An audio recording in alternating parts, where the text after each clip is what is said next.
Oke, pemateri kita dengan nama lahir Azam Syukur Matullah, lahir di Kebumen 12 Maret 1981 dan sekarang sebagai dosen aktif di Universitas Muhammadiyah Yogyakarta dan juga sebagai penulis serta reviewer aktif juga di berbagai jurnal nasional maupun internasional.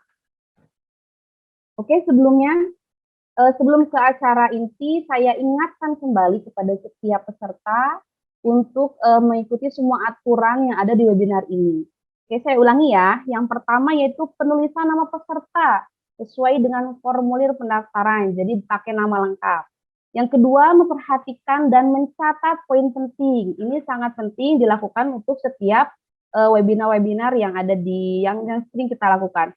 Yang ketiga, mengisi daftar hadir. Nanti daftar hadir akan dikirim oleh panitia. Yang keempat, mematikan speaker atau mute pada saat materi sedang berlangsung. Ini penting untuk menjaga ketertiban. Yang kelima, memberikan tanda take hand pada saat ingin bertanya. Yang keenam, silahkan nyalakan speaker atau unmute pada saat ingin bertanya. Dan yang ketujuh, khidmat dan tertib selama acara berlangsung. Oke, baik. Sebelumnya saya ingin menyapa pemateri terlebih dahulu. Halo, Assalamualaikum. Salam sehat untuk kita semua. Bapak Dr. Azam, apakah sudah hadir? Sudah, Alhamdulillah. Sudah, Mbak? Ya, baik. Ya, sehat Bapak? Sehat, Alhamdulillah. Alhamdulillah. Oke, Bapak, sebelumnya untuk penyampaian materi kurang lebih saya beri waktu 1 sampai 1,5 jam ke depan. Kemudian kita akan lanjut dengan sesi diskusi ya, Pak? Baik. Oke, baik. Oke, baik, saya sudah tidak sabar untuk menyaksikan materi yang luar biasa hari ini terkait dengan sukses publikasi jurnal terakreditasi Sinta, khususnya Sinta 2. Baik, silakan kepada Pak Azam, kita beri tepuk tangan yang meriah. Silakan, Pak. Baik, Assalamualaikum warahmatullahi wabarakatuh. Waalaikumsalam warahmatullahi wabarakatuh. Yang saya muliakan Ibu Direktur Ridwan Institute ya. Yang sebetulnya pada waktu itu kita itu sudah komunikasi untuk mengadakan kegiatan ini. Cuma pada waktu itu saya masih di Eropa, di Dubai, kemudian ke Turki, sehingga pada waktu itu yang harusnya bulan kemarin ya Mbak En ya. Iya betul Pak, betul. Iya, karena saya kena itu tuh Omikron. Oh iya. Iya, alhamdulillah. Makasih banyak undangannya Mbak AN, Bu AN, kemudian juga webinar Ridwan Institute ini yang di Facebook tuh banyak sekali ya, Facebook, Instagram. Pokoknya berangga saya itu isinya Ridwan Institute aja. Hebat luar biasa. Oke, Ibu-ibu, Bapak-bapak, pejuang-pejuang akademik, alhamdulillah atas kuasa Allah bisa berjumpa bersama-sama kita ini untuk mengaji dan mengkaji. Jadi kontes mengaji ini itu harus dibarengi dengan kontes mengkaji. Mengaji dan mengkaji itu dua hal yang nggak boleh dipisahkan. Kenapa? Karena kontes mengkaji ini adalah increasing of knowledge, mengkuatkan pikir, apa yang ada dalam pikiran kita, kemudian diterjemahkan dalam sebuah tulisan, yang itu jadi sebuah produk kita. Jadi kalau mengaku akademisi kok nggak punya produk akademik, produk tulisan, baik itu buku, jurnal, atau haki, atau buku-buku ilmiah, itu kayaknya aneh aja gitu. Nah, kayaknya aneh saja gitu. Kayaknya nggak asik aja. Itu gimana mau jadi apa yang mau dibanggakan? Contoh saja lah, ngakunya S2, magister, ngakunya dosen, tapi sama sekali nggak punya karya yang dibanggakan. Nah, ini jangan sampai kemudian dilanjutkan hal seperti ini, ya. Maka dengan kegiatan ilmiah seperti ini, saya kira ini jadi motivasi yang baik Mbak AN untuk introspeksi diri lah, gitu. Ya, nanti saya akan jelaskan satu-satu melalui PPT yang sudah saya buat. Baik, saya akan share screen. untuk PPT ini. Sebentar. Silakan.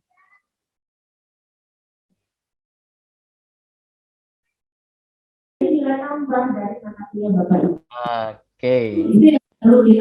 Baik, ini sudah saya munculkan, Bapak Ibu. Sebetulnya ini Sinta 2 kan sebetulnya ini ya hanya tujuannya.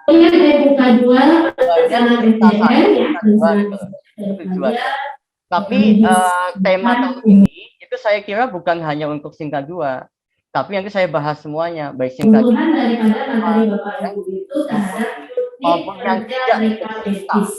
Karena ternyata setelah saya menanyakan ke panitia, Mbak En, ternyata ini umum, bukan hanya rujukannya hanya Sinta 2 saja. Karena Sinta 2 itu ya abot loh Bapak Ibu, angel loh, sulit dan angel.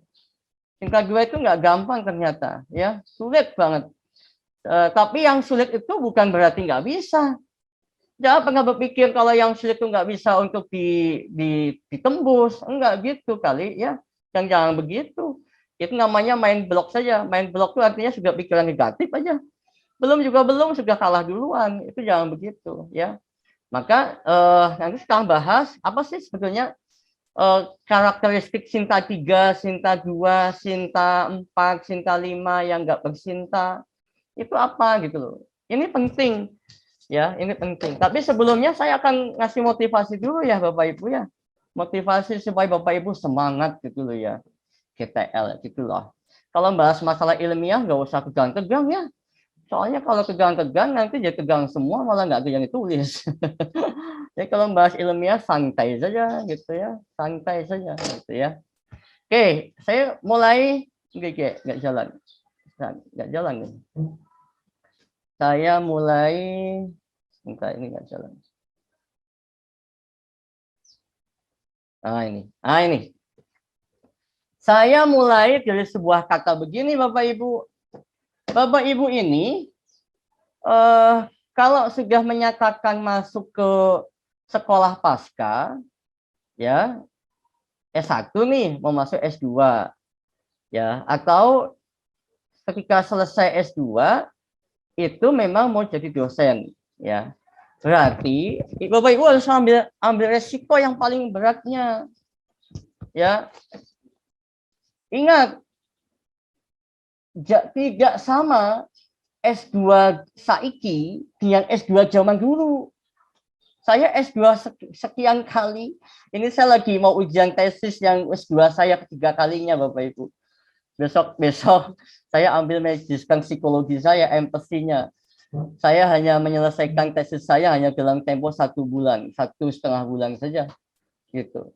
Nah itu ya, itu ternyata tetap wajib nulis artikel, meskipun saya dokter sekalipun, ketika saya kuliah, saya adalah hakikatnya mahasiswa. Saya hakikatnya mahasiswa, jadi mau nggak mau tetap saya harus nulis artikel lagi yang berkaitan dengan tesis saya gitu. Lah, beda dengan zaman dulu. Zaman dulu tuh nggak sama dengan zaman saiki. Zaman dulu tuh dosen nggak punya karya mah biasa-biasa aja. Zaman dulu S2 ya, S2 ketika selesai S2 nggak harus tuh, nggak wajib pakai artikel. Sekarang kan kagak. Sekarang kan kagak begitu. Saiki ya kampus yang baik, yang bagus-bagus, ya itu biasanya wajib untuk outputnya adalah artikel. Makanya ada istilah OBE. OBE itu Output Based Education. Jadi sekarang itu sistemnya, meskipun sudah diawali oleh UGM, oleh kampus-kampus besar, tapi banyak sekarang kampus-kampus swasta yang mengikuti sistem OBE itu. Jadi setelah kita lulus, setelah kita tesis, ya kita wajib membuat artikel, atau kita boleh nggak tesis tapi membuat artikel jurnal. Bisa Sinta 2, bisa Sinta 1 atau Scopus. Itu boleh nggak tesis. Sudah mulai banyak yang begitu. Nah, maka ketika dosen juga begitu. Ya, ketika dosen kok ngajar mahasiswa nggak punya karya akademik, kayaknya kok lucu aja ya. Saya pernah loh itu ada teman saya yang dosen gitu, dia itu WA saya, Zam, bantu saya dong. Bantu apa? Tuliskan saya artikel jurnal. Loh, emang kamu nggak bisa? Kamu kan dosen. Iya, saya nggak bisa. Ternyata menulis itu memang nggak gampang ya, nggak semudah membalikan tangan. Karena menulis itu adalah sebuah tradisi yang dibangun. Bukan seketika cling langsung bisa nulis, mentang-mentang S2 langsung bisa nulis, enggak. Mentang-mentang dokter langsung bisa nulis, enggak. Menulis itu adalah sebuah tradisi yang itu diusahakan dan diupayakan dan dikondisioningkan. Conditioning itu artinya adalah dibiasakan, tapi yang paksaan dulu.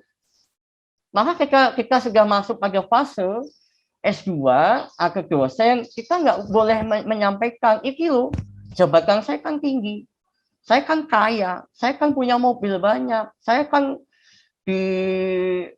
selain akademik kan saya A, saya B, saya C, ya jangan begitu. Tidak boleh begitu. Ketika antum memang mau masuk, ketika kita mau masuk ke dunia akademik, kita lepaskan identitas itu. Kita belajar tuh menulis. Kita belajar membaca yang banyak. Kita banyak tuh belajar A, B, C, begitu. Kalau nggak kayak gitu ya akhirnya kita jadi itu tuh. S2-nya, MA-nya, MSc-nya hanya formalitas saja. Ya, nggak boleh begitu. Nah, maka jangan pernah membawa keegoisan diri, kesombongan, kegengsian dalam dunia akademik. Meskipun di hadapan Anda adalah dosen yang secara harta mungkin di bawahnya antum. Lepaskan embel-embel pangkat, derajat. Nah, saya jadi ingat tuh, pada waktu saya S3, saya kan yang menguji kan profesor dari UGM. Dan juga ada profesor juga dari Surakarta. Saya ke rumahnya itu, ini saya sebelum ke jurnal ya, ke rumahnya itu supaya itu motivasinya kuat dulu. Saya ke rumahnya itu setiap jam 3:30 pagi, di depan rumahnya nggak berani masuk, nunggu sampai subuh, setelah subuh. Nah, ketika saya ketemu beliau cerita kepada saya, belum lama Azam, itu ada mahasiswa S3 ya, bimbingan saya itu yang saya lempar disertasinya. Kenapa, Prof? Karena saya nggak suka saja.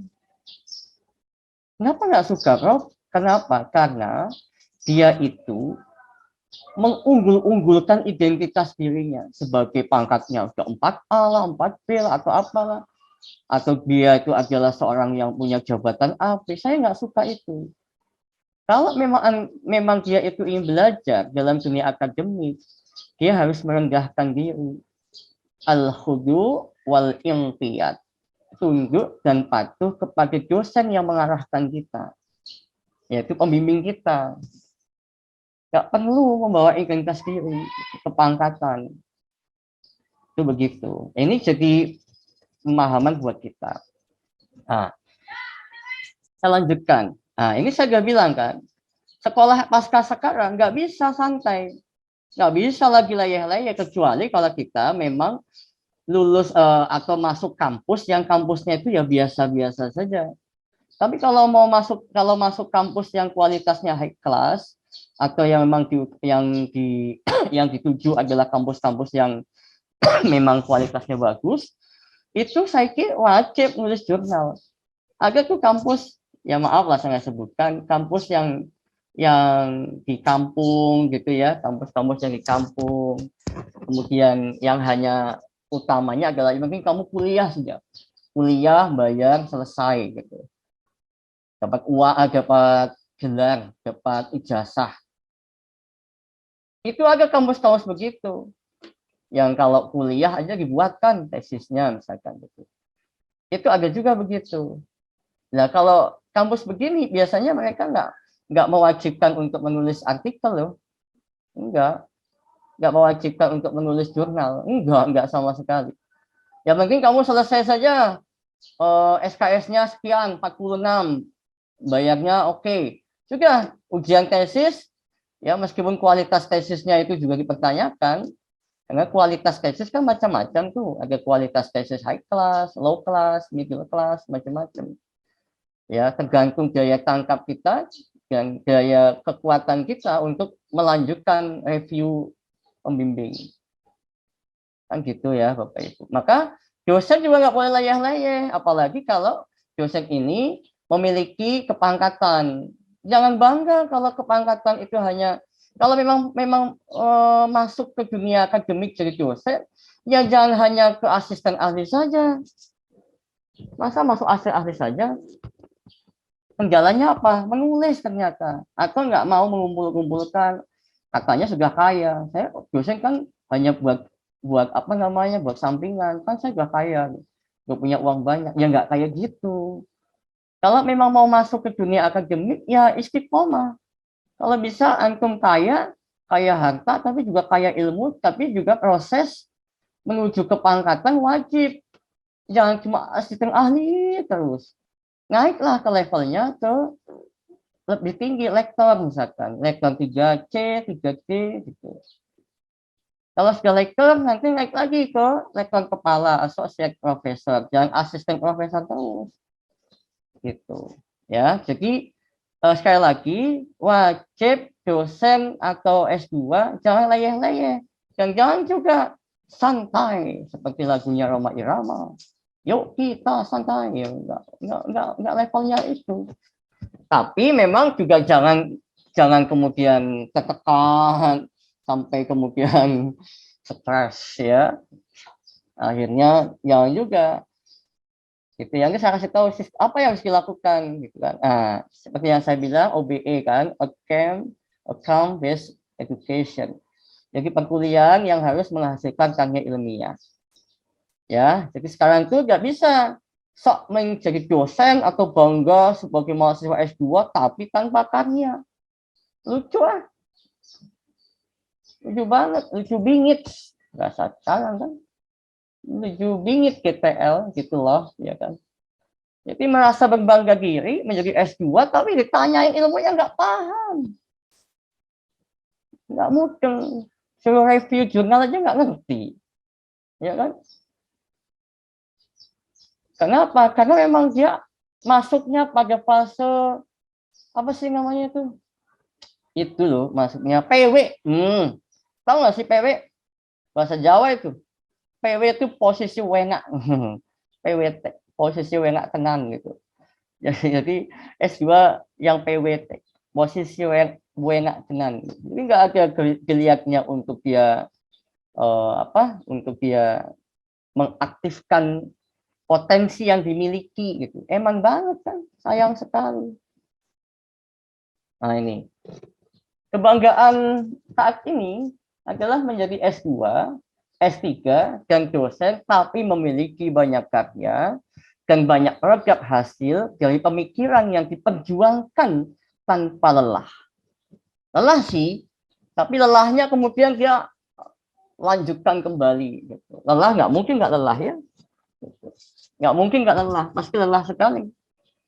Kayak saya, Bapak Ibu mohon maaf ya, bukan saya ini ya, saya tuh pimpinan pesantren yang 1.200 santri. Setiap minggu saya harus bolak-balik Gombong Jogja. Jogja Gombong itu 2 jam naik kereta api. Di tengah-tengah kereta api, saya pasti membaca buku. Karena begini, nggak mungkin kita akan menulis, kita akan mengeluarkan, nggak mungkin kita akan mampu menulis tanpa kita membaca.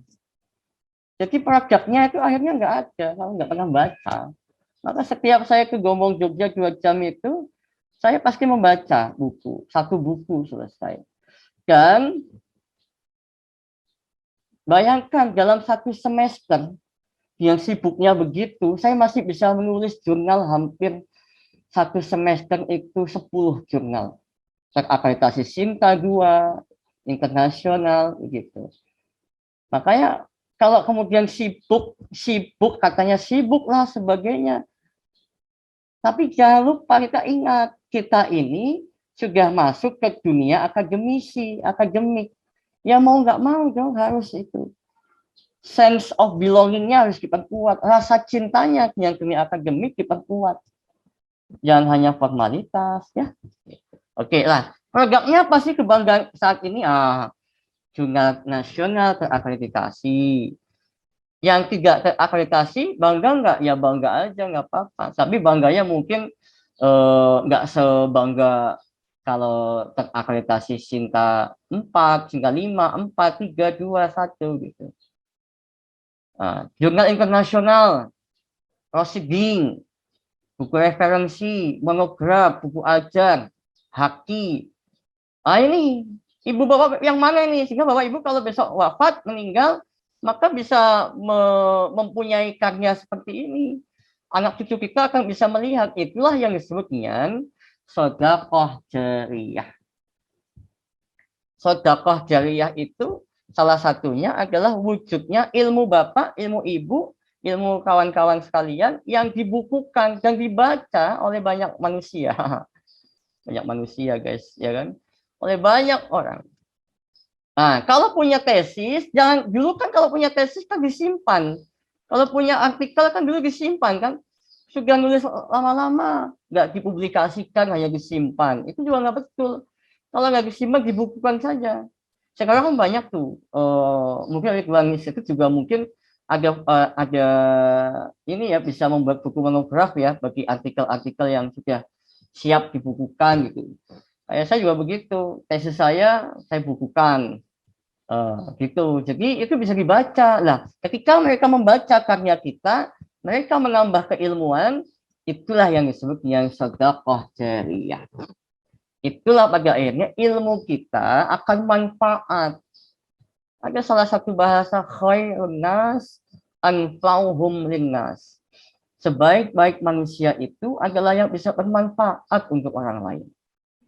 Manfaatnya bisa pakai apa? Bisa pakai artikel jurnal yang kita buat. Bisa pakai buku yang kita buat. Bisa pakai buku apa saja yang kita buat. Kalau memang kita sebagai akademisi. Nah, itu begitu Bapak Ibu ya. Maka saya katakan salah satu bentuk kehebatan seseorang dalam dunia akademisi apabila dilihat dari hasil karyanya yang nyata. Bukan hanya pandai bicara tanpa karya yang nyata. Itu yang disebut akademisi yang sesungguhnya. Jadi ngomongnya bagus, karyanya bagus, hebat banget tuh. Pasti kalau laki-laki yang belum nikah, yang suka dengan dia banyak sekali, ya kan? Pasti kalau perempuan yang belum nikah, laki-laki yang ingin nempel ke dia juga banyak banget. Kenapa? Karena dia akademisi yang hebat. Bukan hanya, kan banyak tuh, maaf ya, dosen-dosen yang hanya pintar ngomong, suruh nulis nggak bisa, nggak mampu, ujung-ujungnya ke kawannya, ke konconya, supaya buatin misalkan. Ya nggak apa-apa sih, asalkan dia juga ikut buat kan, ikut saling join gitu. Nah ini, maka untuk meningkatkan kualitas itu ya, maka di sini itu Kementerian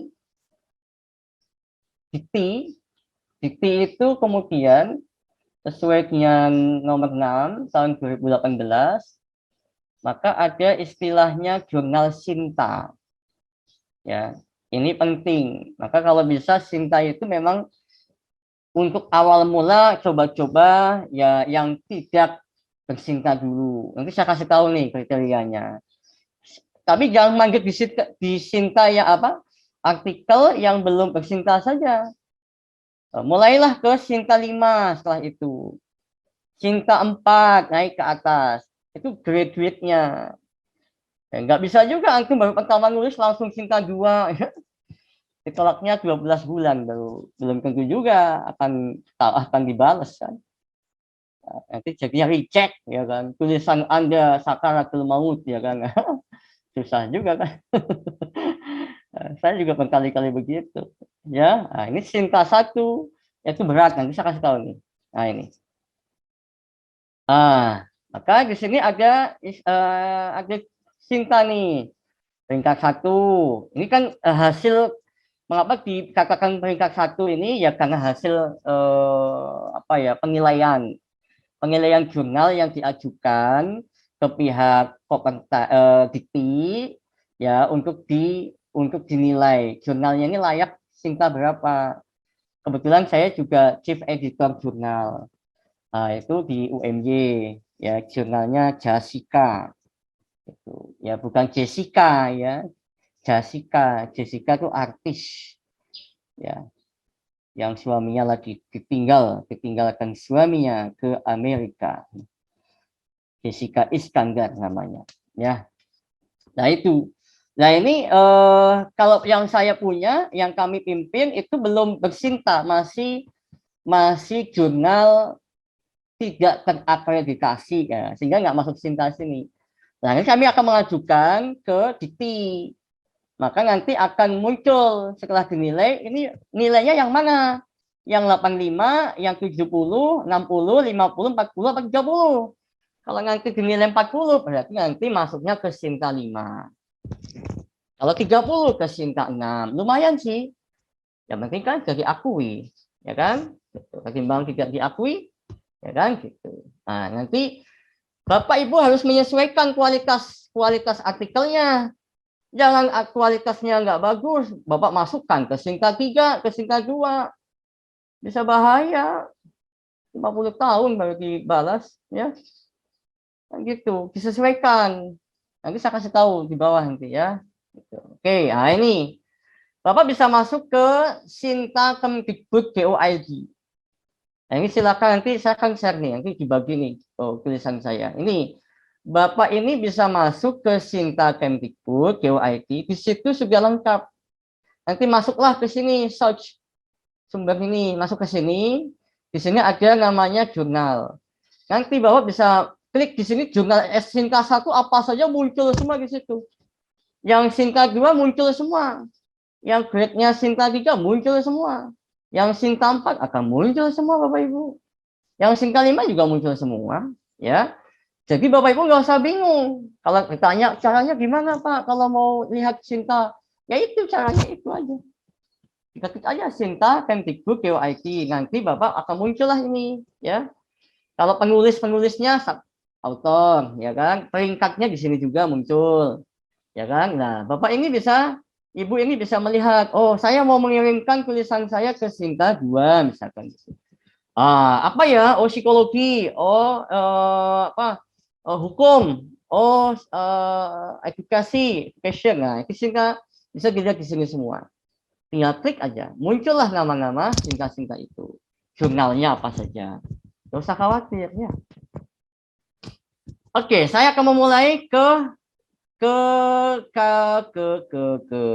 karakteristik dulu. Nah, ini karakteristik jurnal tidak terakreditasi. Yang pertama, masih banyak artikel yang digolei, dicari oleh pihak chief editor. Nah, jadi Bapak Ibu nggak usah khawatir kalau tulisannya merasa memang belum bagus. Nanti Bapak Ibu bisa memasukkan ke jurnal yang tidak terakreditasi. Biasanya itu cepat diterimanya. Nggak apa-apa. Untuk awal mula mah nggak apa-apa. Nggak usah gengsi, tahu? Ya, nggak usah gengsi, guys. Nggak usah gengsi. Ya, nggak usah gengsi GTL gitu loh. Ya, santai aja, bro. Ya.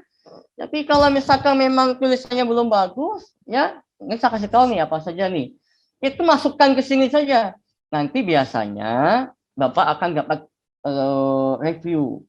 Biasanya reviewnya itu nggak, ya biasa saja sih, nggak banyak-banyak lah, ya kan? Karena tahu kan kemampuannya sampai mana, kan gitu kan. Nah, biasanya penulis ingin pihak jurnal itu kekurangan artikel. Kenapa di Sinta ini, di jurnal tidak terakreditasi ini kok biasanya diterima? Karena sejatinya pihak jurnal itu masih kekurangan artikel. Kok bisa? Iya, karena nggak banyak yang mau memasukkan ke jurnal nggak terakreditasi. Nulis emang-emang kan, masa ya mau nulis bagus-bagus, kita sudah bagus-bagus, masuknya ke tidak terakreditasi. Biasanya nggak mau. Maka yang dimasukkan ke sini biasanya mereka itu yang sudah yakin nggak akan terima di Sinta. Nah, gitu ya. Saya dulu juga maksudnya fase ke sini juga Bapak Ibu. Jadi ada fasenya lah. Jangan terlalu ngoyo-ngoyo. Kecuali kalau Bapak Ibu memang kepentingannya untuk tesis itu biasanya grade-nya apa? Sinta 4, Sinta 5. Ya wajib ke sana. Tapi sebelumnya Bapak coba-coba dulu aja menulis artikel gitu ya. Nah, kemudian umumnya artikel pada jurnal ini itu masih kurang bagus kualitasnya, Bapak. Masih kurang bagus. Judulnya kurang bagus, abstraknya asal-asalan. Oh, biasanya pendahuluannya bikin pusing. Ya. Itu banyak sekali yang kemudian itu masih asal-asalan biasanya.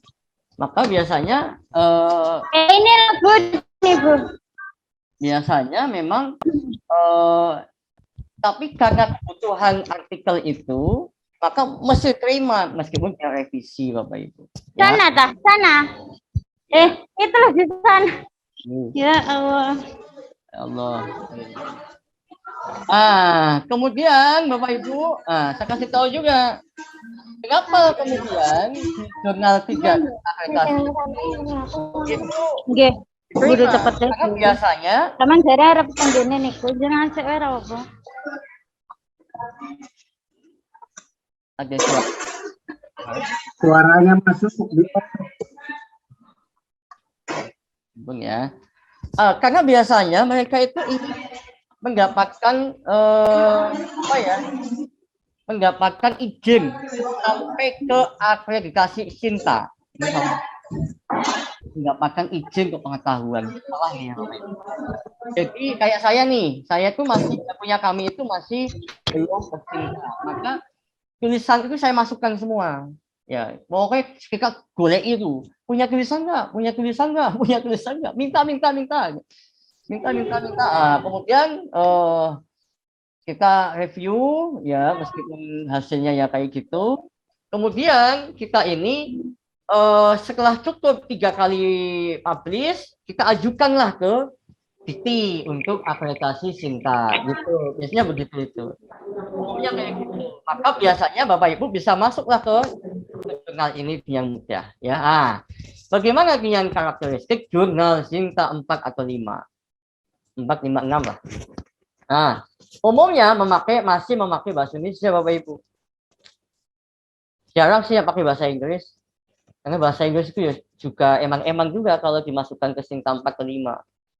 Biasanya kalau artikel gitu yang bahasa Inggris biasanya dimasukkan ke Sinta 3 atau Sinta 2 atau Sinta 1. Ya, gitu. Kalau jurnal Sinta 4 atau 5 umumnya masih bahasa Indonesia. Kok bisa begitu ya? Menerjemahkan ke bahasa Inggris juga susah, biayanya mahal. Ya kan? Ya dong. Nah, susah juga tuh. Biayanya mahal. Maka biasanya umumnya Sinta 4 ke 5 ini masih pakai bahasa Indonesia. Nah, itu. Kemudian apa yang kesempatan diterima itu masih peluangnya masih banyak. Meskipun ya pakai seleksi, tapi biasanya nggak terlalu ketat. Karena ini kan biasanya mereka itu masih butuh tulisan juga gitu. Masih butuh tulisan juga gitu. Tapi memang Sinta 45 ini lebih baik ketimbang jurnal yang tidak terakreditasi. Kalau Sinta 45 ini nilainya kumnya mungkin 15 gitu. Kalau yang tidak terakreditasi itu 10. Kalau saya begitu. Kalau yang jurnal 2, 25. Sinta 3 itu 20 kalau nggak salah itu. Ya. Nah, biaya publikasinya berapa Bapak Ibu? 300 sampai 500 ribu. Kalau yang ini nggak bayar. Umumnya nggak bayar. Free. Malah kadang-kadang dibayar. Karena kebutuhan artikel jurnalnya. Tapi kalau Sinta 4, Sinta 5, Sinta 6 itu udah mulai bayar. Publikasinya 300, 500. Nah, inilah yang pada akhirnya banyak dosen yang tidak punya uang, apalagi dosen kampus kecil, ya gajinya nggak banyak. Ini yang membuat mereka malas menulis. Udah nulis capek-capek disuruh bayar, gajinya nggak seberapa, ya kan? Nah ini kendala ini kelemahan juga. Nah, saya punya kawan gitu juga ke kampus yang di salah satu kampus kecil gitu, dia curhat sama saya, Zam, saya itu sebetulnya bingung juga mau nulis itu nggak punya uang untuk publikasi, ya kan? Padahal saya kebutuhan untuk PAK naik pangkat gitu, tapi nggak punya duit, gaji nggak seberapa. Ini jadi kendala. Ada nggak sih yang bisa tanpa biaya gitu? Jarang sekarang Bapak Ibu. Kebanyakan sinta-sinta itu sudah punya harga. Ya, ada juga itu harga-harganya itu ya nggak apa ya, kadang-kala nggak logis saja. Nggak logis saja Bapak Ibu. Contohnya saja itu biasanya ada tuh di grup-grup WA menulis join tulis gitu. Judulnya ini, ayo siapa yang menulis singkat 2 gitu kan. Penulisnya ada 5, penulis 1 kosong, penulis 2 masih kosong, penulis 3 keisi, 4 keisi gitu kan. Nah, suatu waktu saya coba japri dia. Berapa biayanya untuk nulis sama-sama ini yang judul itu, saya bilang. Singkat 2 kan ditujukan singkat 2 itu. Biayanya 2,5 juta. Itu biaya nulisnya saja yang sama-sama itu. Saya mikir lah kalau seandainya 5 orang ini, kemudian 1 orang itu dikenakan 2,5 juta, mungkin yang penulis 5 itu hanya penulis pertama 2,5 juta, penulis kedua mungkin 2 juta, penulis keempat, kelima itu adalah mungkin 700. Wah, banyak banget satu artikel bagi penulisnya, pikir saya begitu. Tapi kalau kita bisa nulis sendiri, bagus banget kan, nggak usah bayar mahal-mahal untuk sama-sama menulis, cukup membayar biaya publikasi saja. Itu juga abot, ya kan? Tapi kalau memang Ridwan Institute bisa memfasilitasi, alhamdulillah, bagus sekali kan. Kan ya? Umumnya kualitas artikel atau tulisan masih kurang begitu baik di Sinta 4 ke 5. Gitu. Meski seleksi pasti ada, seleksi publikasinya pasti. Dan dicari itu yang layak publish gitu. Tapi tentu saja kualitas artikel ini tidak sebagus Sinta 3 atau Sinta 2, apalagi Sinta 1. Nggak sebagus itu Bapak Ibu. Nah, maka oleh sebab itu Bapak Ibu bisa mudah tuh masukkan Sinta 4. Masih gampang loh Sinta 4, Sinta 5. Nggak susah. Ya, sebelum nanti saya bahas ke Sinta 2 ya. Masih mudah itu masuk Sinta 4 ke Sinta 5, nggak usah khawatir guys. Ayo. Ya, kan gitu. Nah, kalau nggak bisa, itu bisa tuh Ridwan Institute membantu. Insya Allah. Yuk kita belajar tuh karakteristiknya Sinta 3. Nah, Sinta 3 ini, ya kan? Ini itu sudah mulai. Kalau yang ini kan sudah masih pakai bahasa Indonesia tuh, ya kan? Masih pakai bahasa Indonesia. Umumnya pakai bahasa Indonesia. Saya kuliah kemarin, kuliah S2 saya psikologi sains. Itu hasil kuliah saya jurnalkan Bapak Ibu. Kebetulan dosennya UGM kan, dokter dari UGM, saya jurnalkan terkait dengan cinta kasih dalam perspektif filsafat apa namanya itu, saya lupa itu. Itu saya jurnalkan masuk ke Sinta 4 apa ya? Sinta 4 karena saya nggak akan mungkin, saya nggak paham nih, ini pasti nggak mungkin nih masuk ke Sinta 3 atau Sinta 2, nggak mungkin. Karena memang saya juga saya sengaja nggak membagus-baguskan itu. Saya sudah tahu nih, ini kelihatannya kalau saya masukkan ke Sinta 3 nggak bakal masuk. Kalau saya masukkan ke Sinta 2 nggak bakal masuk. Jadi jangan dipaksa-paksa. Ya, jangan dipaksa-paksa, stres tahu, memaksa-maksa begitu. Ya kan? Sedih, nggak bisa bobo BBC, bobo cantik, ya kan? Kepikiran terus gara-gara jurnal. Nggak asik kan bunuh diri gara-gara jurnal. Nggak lucu, ya. Kan gitu kan. Akhirnya saya masukkan Sinta 4.